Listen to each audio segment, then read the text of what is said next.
Hello everyone, কেমন আছো তোমরা সবাই? আশা করছি তোমরা সবাই খুব ভালো আছো। আজকের একটা নতুন ভিডিওতে তোমাদেরকে অনেক অনেক ওয়েলকাম। যারা আমার ভিডিও দেখো তাদেরকে নতুন করে আমার কিছু বলা নেই, তাদেরকে অলওয়েজ ওয়েলকাম। আর যারা আমার ভিডিও নতুন দেখছো তাদেরকে জানিয়ে রাখি আমি তিথি। তো চলো, আজকে আমি যাচ্ছি আমার বড় মামার শ্বশুরবাড়ি।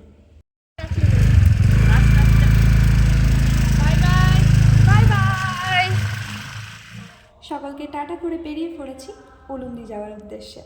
যাওয়ার পথে এখানে প্রথমে মামা ভরিয়ে নিয়েছিল গাড়িতে তেল, যেটা খুবই ইম্পর্টেন্ট। তারপর ওখানে নিয়ে নিয়েছিলাম মিষ্টি।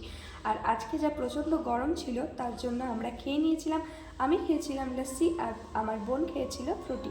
আর ও বোন মানে হচ্ছে আমার বড় মামার বড় মেয়ে। মা করলে এটা কিরকম মুক্ত হয়ে গেল? 1.5 ঘন্টার সফর কমপ্লিট করে আমরা অ্যাট লাস্ট পৌঁছে গেছি আমার মামার শ্বশুরবাড়ি। আচ্ছা, গ্রামটার নাম জানিয়ে রাখি, গ্রামটার নাম হচ্ছে উলুন্দি। আর সেখানে আছে 24 প্রহর, তার জন্যই আমরা আজকে এসেছি। তো ভিডিওটা যদি ভালো লাগে অবশ্যই একটা লাইক করো, আর নতুন ভিডিও আবার আসবে তার জন্য চ্যানেলটাকে ফলো করে দিও। আজকের মতো টাটা।